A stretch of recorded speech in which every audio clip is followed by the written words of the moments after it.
Jaya Radha Madhava Kunja Vihari.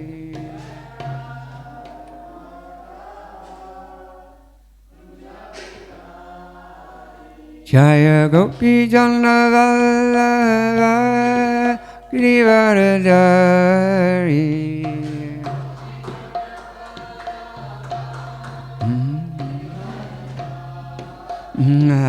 Jasoda Nandana Braja Jana Ranjana.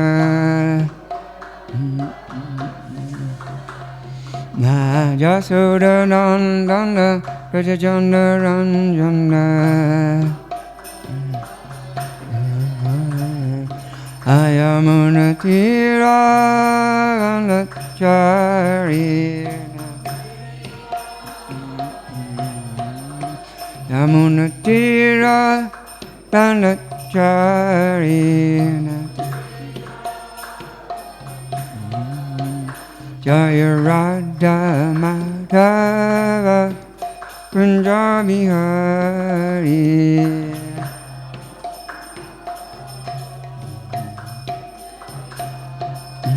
Jaya Radha Madhava Kunja Vihari.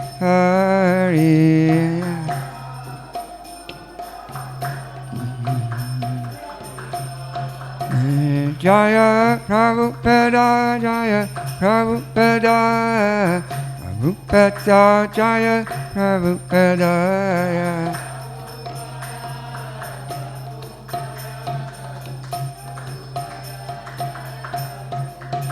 Prabhupada, Prabhupada, Prabhupada, Jaya Prabhupada.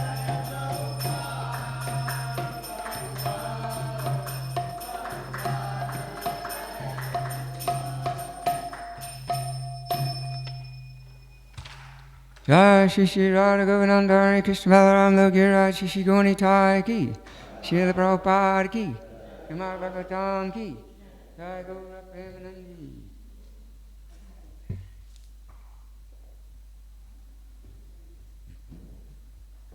A reading from Om Namo Bhagavate Vasudevaya.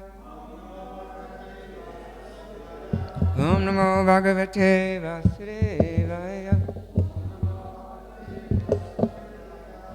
Om Namo Bhagavate Vasudevaya. Reading from Srimad Bhagavatam, Canto 3, Chapter 20, Text 41.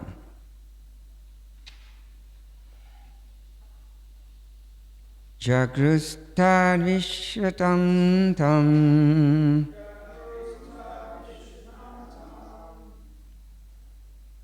Jimbanakyam Tanam Prabhu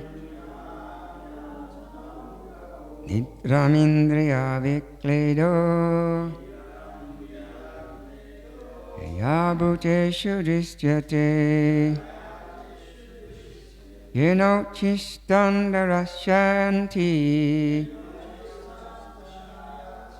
Tam Anmadham Prachakshati Jagrustad Vishvishtam Tam Drimbanakyam Tanam Prabhu Nitramindriya Vikledo Yaya Bhuteshu Drishyate Yenochistandarasyanti Tam Unmadham Prachakshati Chakrustad Vishvishtam Tam Drimbanakyam Tanam Prabhu Nidramindriya Vikledo Yaya Bhuteshu Drishyate Yenochistandarashanti tam anmadham prachakshati. Someone else?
Ladies?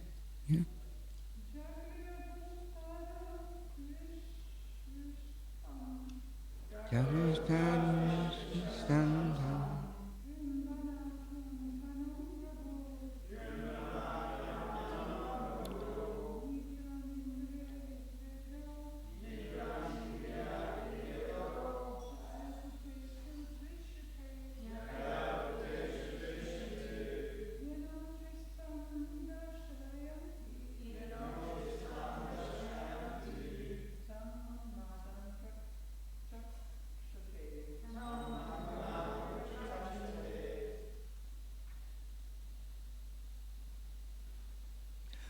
Jagru took possession, tat vishritam, thrown off by him, tam, that, jimbana akyam, known as yawning, tanam, the body, prabho, of Lord Brahma, nidram, sleep, indriya vikleda, drooling, yaya, by which, bhuteshu, among the living beings, drishyate, is observed, yena, by which, ushishtan, smeared with stool and urine, dashayanti, bewildered, tam, that, anmadam, madness, prachashati, is spoken of. Translation purport by His Divine Grace, A.C. Bhaktivedanta Goswami Maharaj, Srila Prabhupada Ki Jai. Translation: the ghosts and goblins took possession of the body thrown off in the form of yawning by Brahma, the creator of the living entities. This is also known as the sleep which causes drooling. The hobgoblins and ghosts attack men who are impure, and their attack is spoken of as insanity. Report: the disease of insanity, or being haunted by ghosts, takes place in an unclean state of existence. Here it is clearly stated that when a man is fast asleep, and saliva flows from his mouth, and he remains unclean, ghosts can then take advantage of his unclean state and haunt his body. In other words, those who drool while sleeping are considered unclean and are subject to be haunted by ghosts or to go insane. Wow, it's an interesting verse here. Yes. Because we know, it's known that people influenced by the lower modes of ignorance are subjected to be haunted by subtle beings. In our Bhagavad Gita we see that verse. It talks about a whole verse that explains about the modes of material nature. From the mode of goodness, real knowledge develops. From the mode of passion, greed develops. From the mode of ignorance develops foolishness, madness, as we're reading here, an illusion. So that verse in Bhagavad Gita describes action performed in goodness, passion, and ignorance. Yes. So action and goodness, it results in knowledge. This is explained here in the Bhagavad Gita, which brings about proper action, which results in purity. Action and passion produces misery because it causes one to develop unlimited desires and insatiable greed and lust. Action and ignorance, as you're reading here, brings about madness and illusion, which is described in Bhagavad Gita, causes one to act foolishly. See, a lot of people today are influenced by this mode of ignorance. There's a modern day terminology. A lot of people today, they suffer from what's it called? It's called no, I'll think of it in a sec. But it means a dysrationalia, that people have an inability to think and act rationally despite having adequate IQ and high intelligence. It means they're influenced by the mode of ignorance. They act very foolishly. Many people today are practicing yoga. Yoga has become very popular. So many yoga schools opening up around the planet. And for most people, it's just a physical exercise program, which helps relax the mind, deal with stress. Living in this busy modern world, people are very stressed out. But for some people, yoga becomes a change in their outlook on life. They become vegetarians, they practice meditation, they try to give up bad habits, they focus on trying to become more holistic. And, such changes in life, it's all about, caring and loving yourself, catering to your real self-interest, planning out your best future so your life will be more meaningful and your destiny will be more beautiful. It means taking good care of yourself, finding that internal balance in your life, that inner happiness and peace. Generally these people, they become aware that in nature there's different qualities, and that the more goodness you introduce into your life, the more happiness and peaceful you feel. It's really a higher kind of consciousness, you could say, that we should be situated more in the mode of goodness, which naturally leads to one wanting to be the kind friend of all living entities, including the animals, the birds, the fish, taking care of the trees, Mother Nature, becoming a vegetarian. Mode of goodness. So this, explained in Bhagavad Gita, this mode of goodness, it leads to happiness and also a level of positive enlightenment. The whole process of Krishna consciousness is actually scientifically designed to help society develop the mode of goodness. And even we read it, even go beyond goodness to Sudasattva, pure goodness. So this Bhakti Yoga Krishna consciousness, I mean, it's Prabhupada opened the door for one and all without discrimination.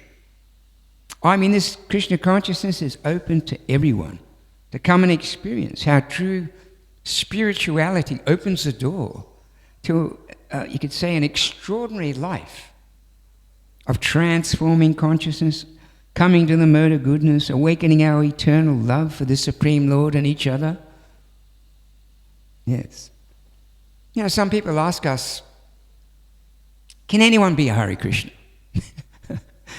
People ask that. Where do you start? So firstly, we tell people, the change doesn't have to be so drastic. No. I mean, you can stay in the same house, you can drive the same car, can seek the same job, enjoy your recreational activities, you know, keeping fit, playing sport, whatever. You know, keep associating with your friends and relatives. Go shopping at the same supermarket where you always shop. But now, you go for the vegetarian items in the trolley. Yeah, you become a vegetarian. This is an important step on one's spiritual journey. You know, because as we know that when someone is eating meat, especially cow meat, it destroys the finer human sentiments. And one cannot understand this knowledge if one is a meat eater. I mean, food is sacred. It comes from nature, it sustains us, but on a deeper level, what we eat affects our consciousness and also our spiritual development. So when in Bhakti Yoga, we learn how to prepare food, nice vegetarian food with love and devotion for the pleasure of the Supreme Lord. And this food uplifts us, purifies our consciousness and existence. And this is food in the mode of goodness. Yes. And of course we tell people, next you practice this powerful Hare Krishna meditation. Yes. And by practicing this mantra meditation daily, what happens is this will give you the spiritual strength, the spiritual intelligence and determination needed to give up those things which hinder your spiritual advancement. So just by changing certain things in your life, you'll discover the entire quality of your life changes. You feel happier, healthier, naturally more peaceful and satisfied at the same time. Of course, we have to tell people also, not easy. Throw out the drugs and alcohol. It's not easy in the beginning for most people, but after a while, and we've all realized this, you don't really need it. You don't really need it. You know, many of us devotees have gone through that transformation, you know. It just means getting free of a part of your cultural conditioning that it keeps you in the lower modes, especially the lower modes of ignorance, and minimizes your chances of raising your consciousness to the mode of goodness, where we can experience that natural happiness and joy that comes from within. You know, illicit drugs, alcohol, you put them together, they just constitute a tremendous form of oppression on the planet. I mean, there's millions and millions of people all around the world just addicted to all sorts of intoxicants. You see on the internet, you know, so many big cities with just thousands and thousands of people just living on the streets, just totally addicted to intoxicants, just, you know, falling all over the footpath, and they can't even hardly feed themselves. They're just trying to keep their drug habits going. I mean, naturally everyone has this universal desire to be happy. Unfortunately, people who are taking a serious look at this world are observing that although generally our lifestyles are better than ever, people are becoming more unhappy than ever.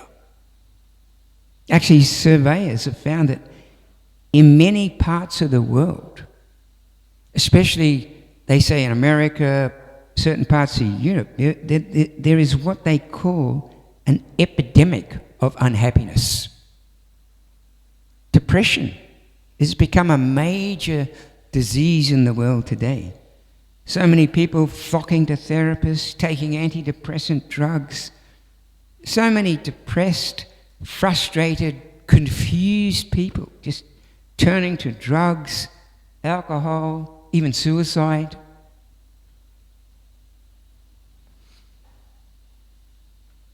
Terrible. I've even heard someone today was telling me even in one part of Europe, I forget which country, but it's, I think it might be maybe in Sweden, they've opened these suicide motels now.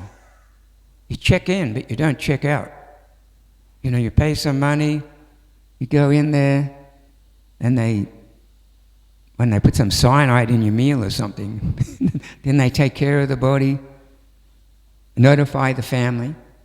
And they like that. I mean, it's considered to be very advanced, you know, because rather than the parents, you know, finding, you know, young Johnny's just hung himself under the house or something, they have these suicide motels. The so-called advancement of modern civilization. I mean, there's so many people trying to get high or happy from unhealthy addictions or just trying to escape or numb the reality of unhappiness, which pushes them down into the lower modes of ignorance and often leads, as we're reading in this verse, mental illness, even being haunted by such beings.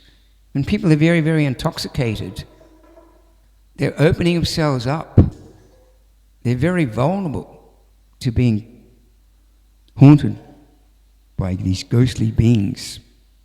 There's so many people now suffering from schizophrenia. There's more than one personality residing in a person's body. They're ghostly haunted.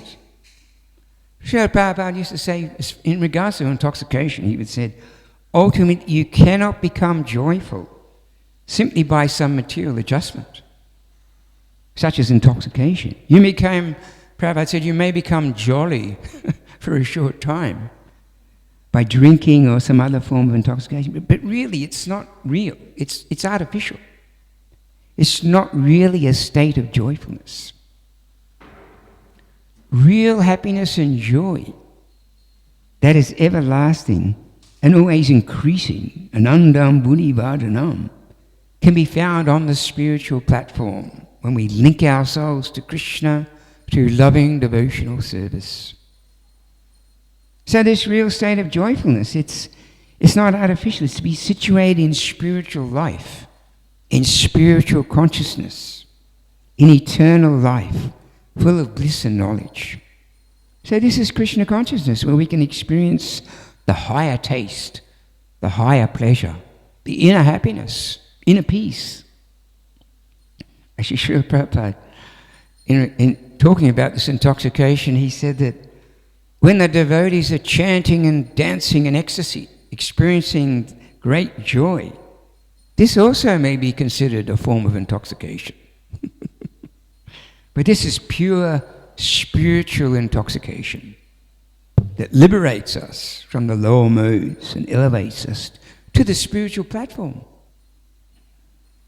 Yeah, the mode of pure goodness. So we have a time now in our modern civilization where generally everyone is being governed by these lower modes of passion and ignorance. Yes. People especially driven on, Prabhupada mentioned in one verse, by the mode of passion. The mode of passion. Which causes them to have unlimited desires and longings for more and more and more and more. They want more wealth, more fame, followers, influence, power, possessions, prestige, unlimited desires for sense gratification, which leads people to become so deluded and so frustrated and confused. I mean, they say that lust, it burns like fire, it's never satisfied. The more you get, the more you want, the less satisfied you are. Just leads to total frustration.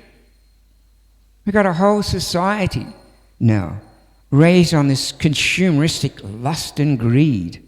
Just millions of people lusty and greedy for money and sense gratification, which has led to so many problems in the world. Wars, economic problems, so many social problems. Because obviously we do need things for our bodily maintenance and survival. Of course, it's our duty to do the needful for that, but we shouldn't fall into this illusion thinking this is the be-all and end-all of life. There's so much more.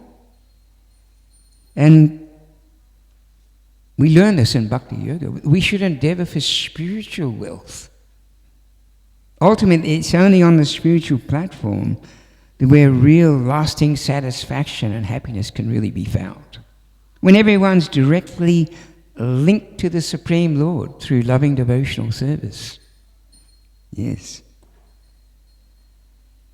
So, the Bhagavad Gita informs us, in that there's a whole chapter there on the modes of material nature, that these modes of material nature, they're directly controlling us. It's very difficult to overcome them. Prabhupada compares it to a man bound by the hands and feet by ropes. How can he free himself? Unless someone comes who's unbound, can unfree him.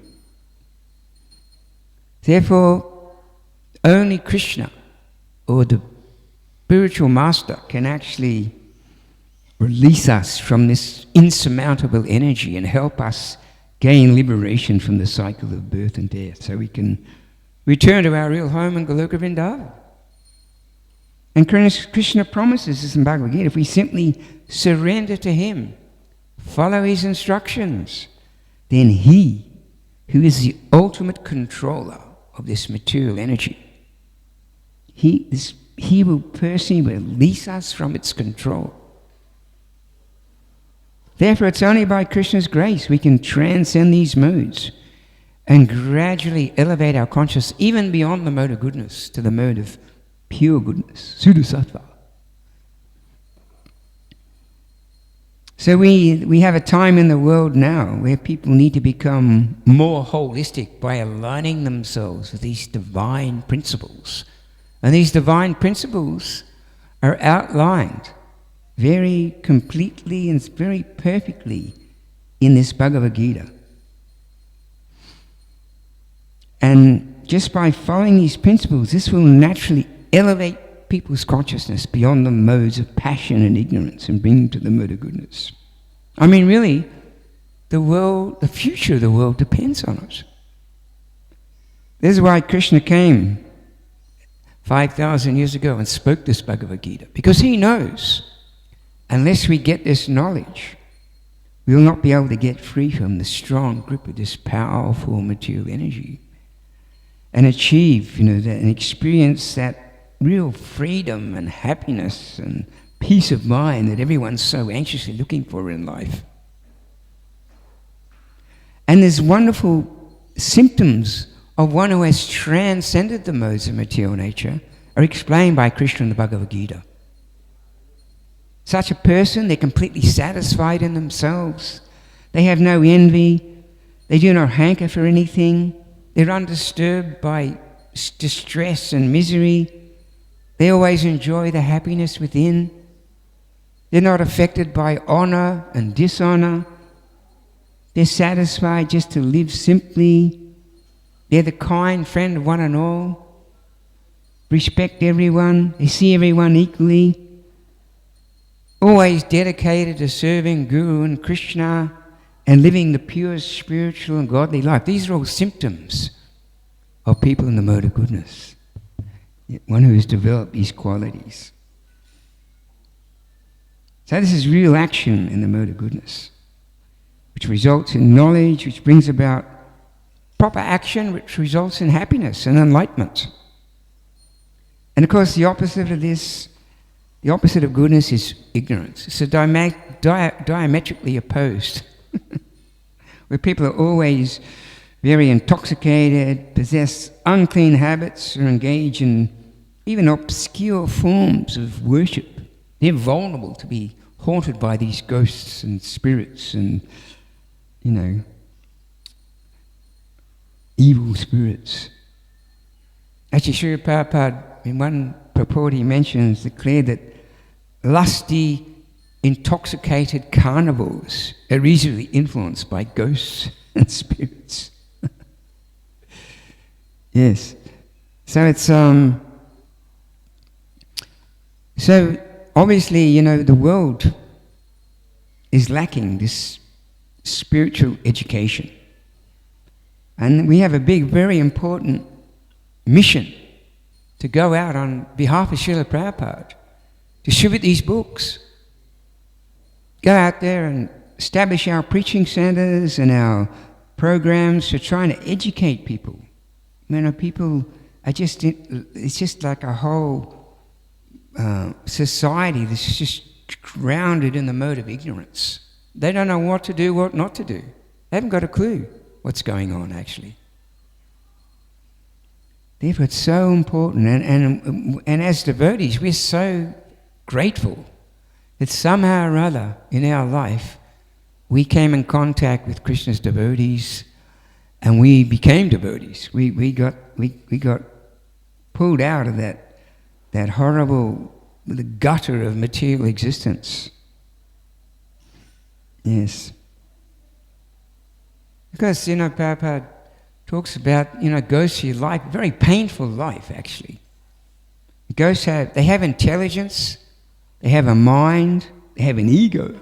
So naturally they want to enjoy life like everyone else.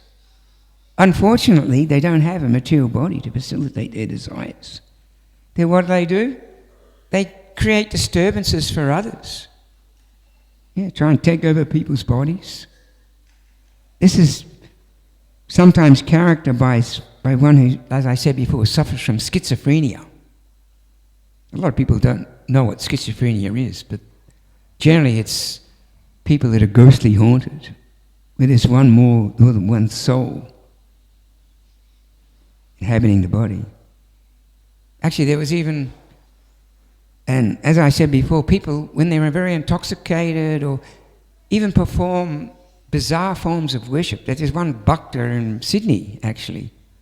He left the temple, then he hung out with all these people who were getting into black magic. This black magic, and a lot of people getting into it these days. And what happened? He became vulnerable. He became ghostly haunted. He became crazy.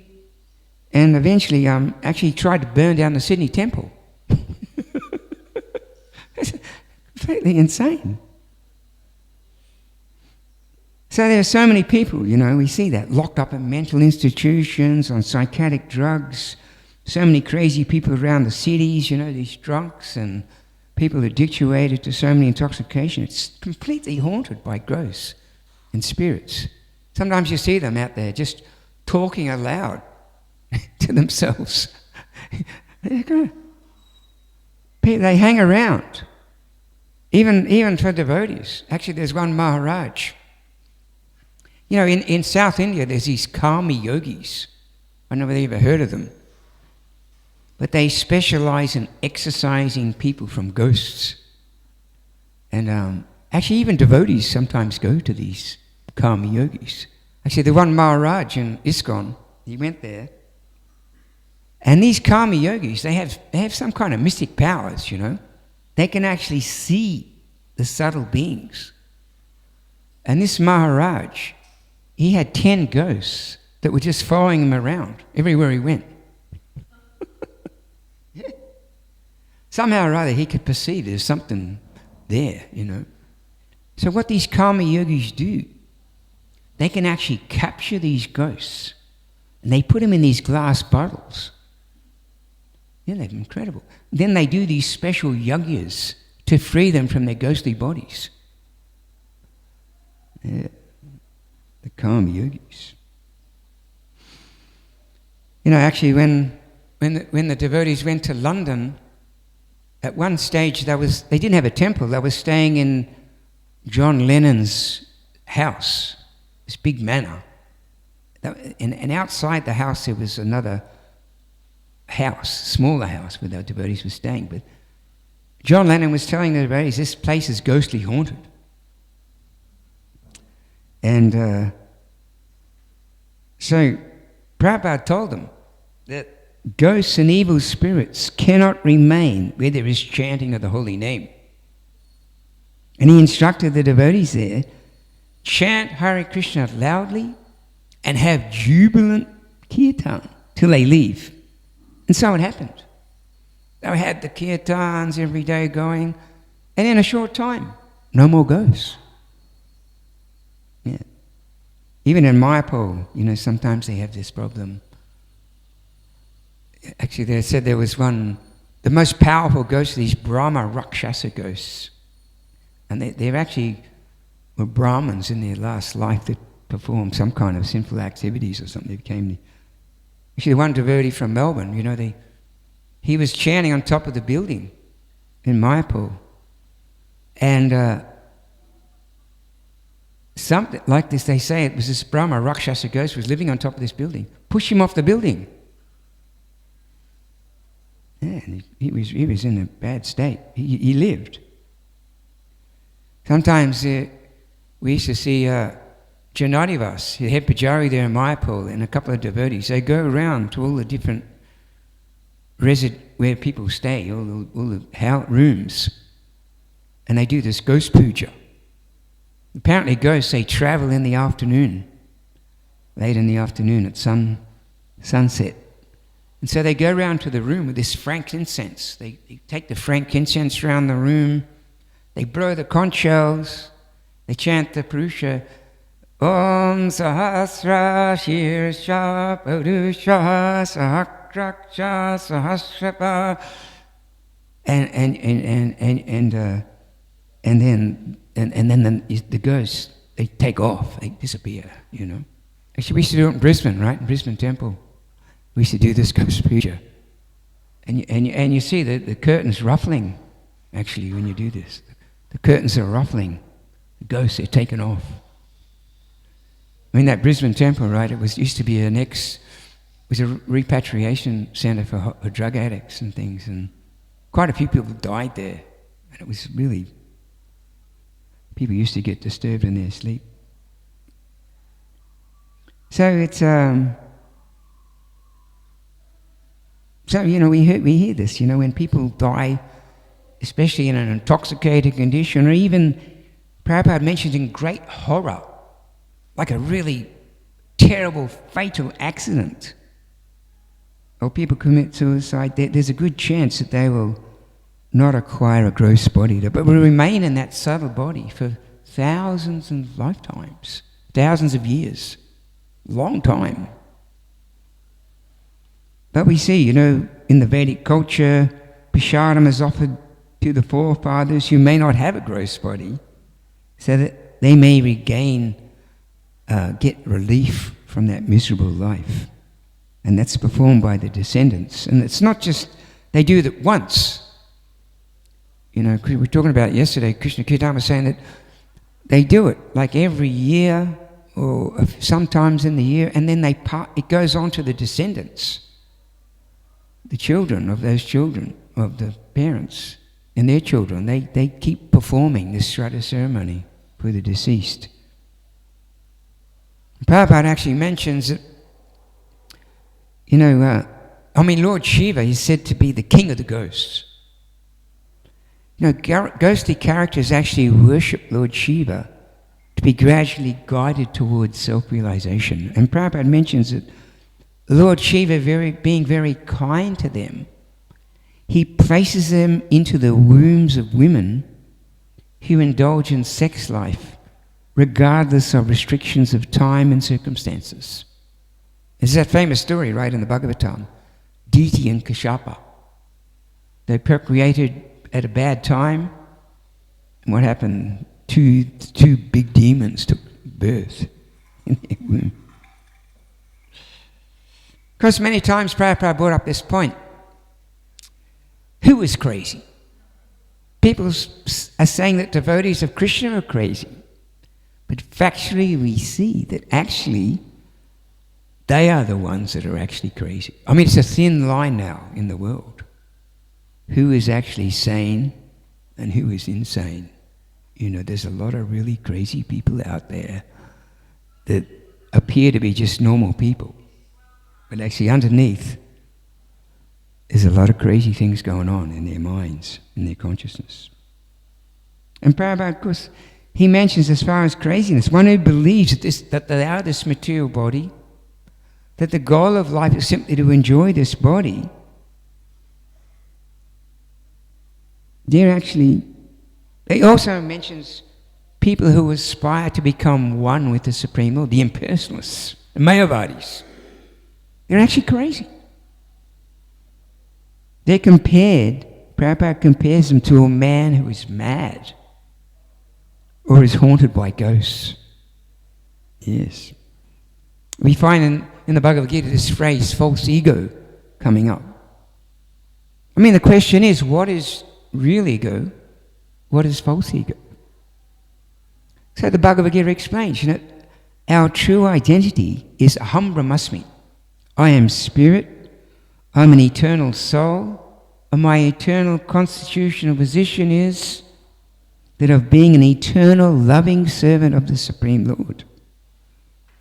So this sense of I am is ego, it's real. However, when this sense of I am is applied to this temporary material body, it's called false ego. When we forget or deny that we have an eternal relationship with Krishna, it just leaves us thinking in these terms, that I am this body, everything in relation to this body is mine. It's a mentality of I am the Lord of all I survey. This is what a crazy person, this is a type of insanity. I am the Lord of all I survey. I'm the center of the universe. I am the independent, supreme enjoyer, controller, proprietor. This world was simply created for my enjoyment. Someone who thinks like that is compared to a crazy person, Prabhupada said. Someone who's haunted by ghosts. Because we also have the impersonalists who believe that through meditation we will understand that individual existence is simply an illusion. For them, the Supreme does exist, but not as a person, but as a supreme impersonal effulgence, the Brahman, or the white light, as they call it. So they say that in a state of total enlightenment, what happens? The individual self merges into the existence of the impersonal effulgence, becomes God himself. This is what they proclaim. I am you and you are me. We're all God. A very democratic idea. We can all be God together. We can all be the supreme enjoyers and controllers. So this philosophy of impersonalism is illogical. I mean, as Ramanuja Acharya said, many waves are splashing in the ocean. Does any one wave become the ocean?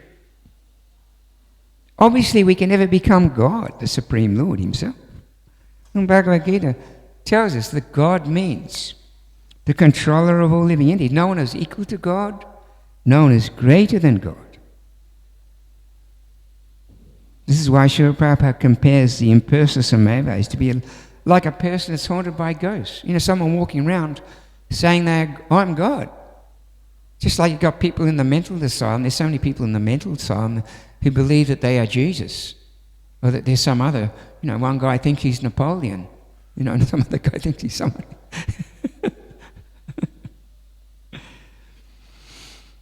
So this false ego or misidentification of the self is said to be the binding force of material existence. It's so powerful and bewildering, it just leads to just selfishness, arrogance, desire to dominate and exploit others. It's the root cause of all suffering, frustration, and it just makes people's lives very superficial. Trying to imagine they are something they're not. That's why it's such a relief to become a devotee. You can stop pretending to be someone you're not, to be what you really are, which is a servant of Krishna. It's a nice feeling, actually. It's like you're feeling, you're being relieved of that bewildered condition of trying to be someone you're not. Of course, after many lifetimes of struggling to find real happiness and satisfaction, people generally, they come to realize that in reality, they have no control over this world. And this causes great fear and frustration for them. But this is how the Lord has constructed this universe. The universe simply refuses to cooperate with our false ego. It refuses to align itself with our vision of ourselves as a central figure in this world. Or our attempt to organize everything and everyone around our conception of happiness. You know, basically this world was designed to make us suffer. Because Krishna wants us to understand, to take shelter of the mind, the false ego, is to take shelter of illusion. Better we take shelter of him and become fully absorbed in his loving devotional service. Yes, so we can purify our mind and consciousness and realize who we are and be true to ourselves. Otherwise, we simply remain confused and lost, just like a man haunted by a ghost. He thinks and acts irrationally, basically paving his way down to the animal kingdom in his next life. It's like that famous band, AC/DC, they had that famous song, I'm on the royal road to hell. They used to sing that song.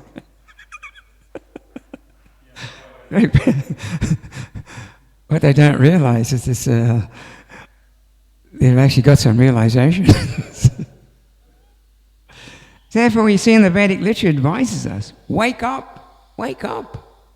Realize this temporary nature, the temporary nature of this world, and how valuable is this human form of life, which is meant for self-realization, preparing ourselves for the next life. Discover the purpose, vision, and plan of the Supreme Lord behind this wonderful creation, and learn how to live in harmony with that plan. I just finished there, I think. Anyone have any questions? Oh.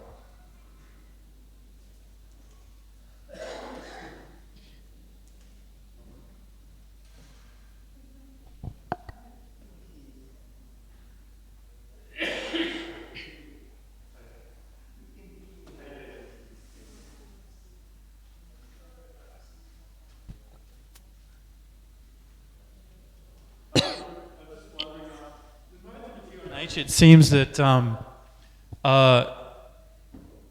one can be in any mode and be like a so-called demon or a devotee, because you know there are stories of brahmanas who are demoniac, or even so it seems like even like those modes of material nature have certain symptoms and qualities. There's another category that's different from that, like you could be in the mode of ignorance predominantly. Yeah, it says that in the Bhagavad Gita. There's always a competition going on between the modes.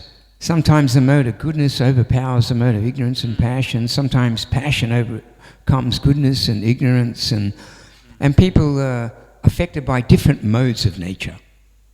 You know, actually even in the Vedic, in the Varnashram system, when I was in Mayapur, we were doing that Bhakti Shastra. Well, actually, we did a course in Varnashram, and they were talking about how some people, no one's really a pure Sudra, very few, or a pure Vaishya, or a pure Kshatriya, or a pure Brahman. Generally, people they're like Sudra Vaishyas, or Vaishya Brahmins, or Kshatriya Brahmins, or Kshatriya Vaishyas, or, you know, people are influenced by different degrees or qualities of different modes. You know what I mean? So it seems like it's much better just to regardless of what mode you're in, better to be like, predominantly Sudra, who's favourable to the Lord, a demigod in that sense, or a Sura, than be like in the mode of goodness but be antagonistic towards the Lord, right? Yeah. Well, I mean, in Krishna consciousness, our whole goal is to become steady in the mode of goodness. To actually elevate our consciousness above the low, even though we may be influenced by the lower modes. We want to raise just by practicing Krishna consciousness.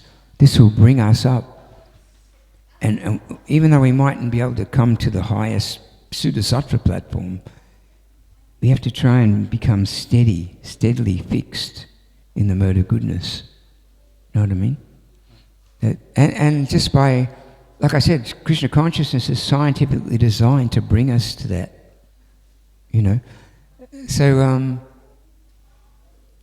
even situated on that, just talking about that in the Mayapur, how someone may be very, very passionate, how can they be in the mode of goodness? So they say that you can be in the mode of goodness by still utilize the mode of passion for serving Krishna and achieving something, you know what I mean? Like that. But ultimately you want to come up from the mode of ignorance. Ignorance is, people just sleeping, or oversleeping, and, overeating, or addicted to bad habits. This is like, you can still be a devotee and be influenced by the low mode of ignorance. We see that. Some people, they just, they come up.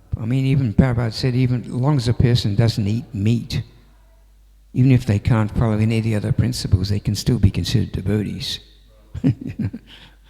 But yes, you can.